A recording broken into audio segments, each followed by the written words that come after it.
Dr. Sandra Lee, known worldwide as Dr. Pimple Popper, wasn't supposed to be part of a medical tragedy. She was supposed to be the one explaining them. Because for years, she wasn't just a dermatologist. She became a global phenomenon, turning everyday skin conditions into content watched by billions.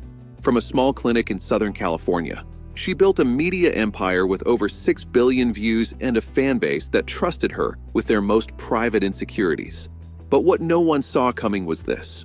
While she was helping others face their bodies, hers was quietly preparing to betray her.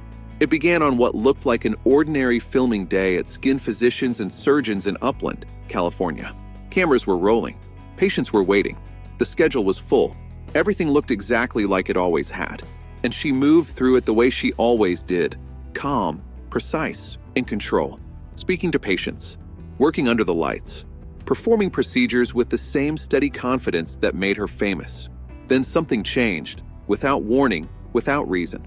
A sudden rush of heat hit her body like a switch had flipped. Not gradual. Not familiar. Something wrong. At first, she dismissed it. Doctors are trained to push through discomfort. So she kept working.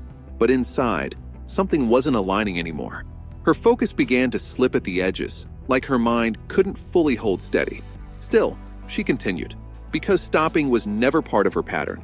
By the end of the day, she tried to rationalize it. Fatigue, stress, maybe a hot flash. Something simple, something harmless. That night, she went to her parents' home near the clinic. But instead of recovering, her condition deepened.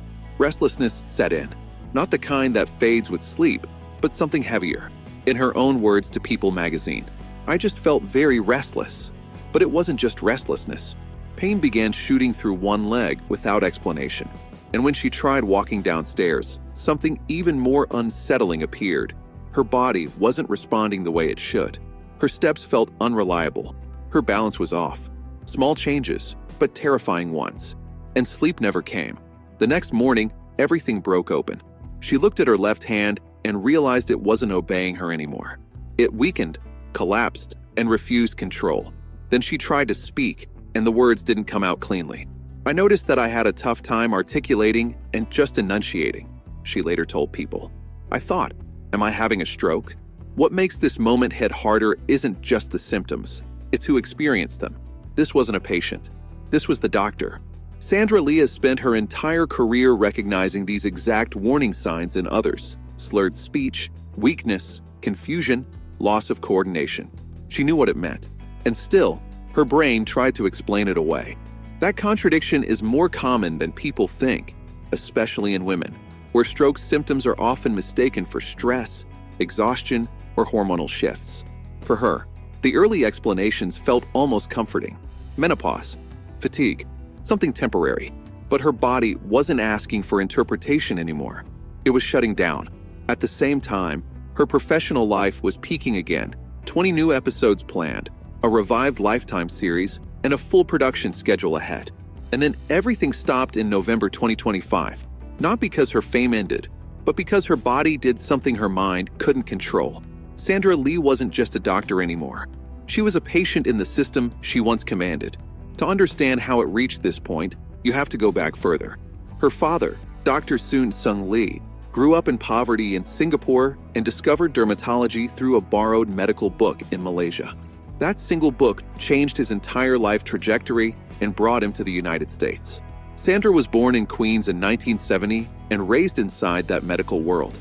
Clinics, patients, diagnoses, it wasn't just exposure, it was upbringing. She went on to study at UCLA, become a doctor, and even met her future husband on the very first day of medical school. But dermatology, the field she grew up in, wasn't immediately handed to her. She had to train, rotate, and rebuild her path in Illinois and San Diego before returning to California. Then came the moment that changed everything. In 2010, she uploaded a simple video online. By 2014, a viral blackhead extraction turned into something far bigger than medicine. Dr. Pimple Popper was born. Millions watched. A TV deal followed in 2018. 9 seasons aired on TLC, and what started as a clinic became a global brand. In 2025, the story continued with a new revival on Lifetime, 20 fresh episodes in production, until it didn't. Because in November 2025, she suffered a stroke. Production stopped instantly. Recovery wasn't cosmetic, it was foundational. Walking, balance, hand control, the basics that define a surgeon's entire identity. Her left hand, once precise and reliable, was no longer fully under her command. "I don't have total control of my left hand," she admitted. "It's very scary." Even speech became something she now has to monitor carefully. When she returned to work in January 2026, it wasn't a return to normal, it was a confrontation with change. "It was very scary for me," she said.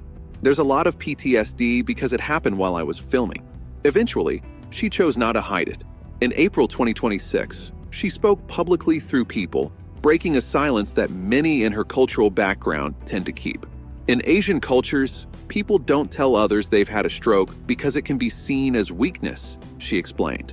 But she refused to let silence define the story. "I want people to see a doctor if they have symptoms," she said. Just days before the new season aired, she reclaimed the narrative herself, and she described the experience in a way few expected, a blessing in disguise. It reminds you to take better care of yourself. For years, her life moved at full speed: patience, production, pressure, performance. Like many high achievers, she normalized ignoring the warning signs, until her body forced a full stop. What followed was 2 months of rehabilitation, therapy, medication, balance training, hand exercises repeated daily. A slower life, not chosen, but required. And in that forced pause came something unexpected: awareness. It really makes you realize how precious life is. Today, she is back on screen. The new season is airing. Her voice is steady again. Her hands are improving. Her doctors say she is largely recovered. But the story isn't about returning to who she was. It's about who she had to become. Her father once built a life from a borrowed book. She built a global name from a camera and a clinic. And years later, he became the one who noticed something was wrong and helped save her in time. Sandra Lee didn't just survive a stroke. She lost control of the very thing she built her identity on, precision, and learned what happens when the body stops negotiating. And then she went back to the same place where it all happened and kept going. That isn't just recovery. That's a reset.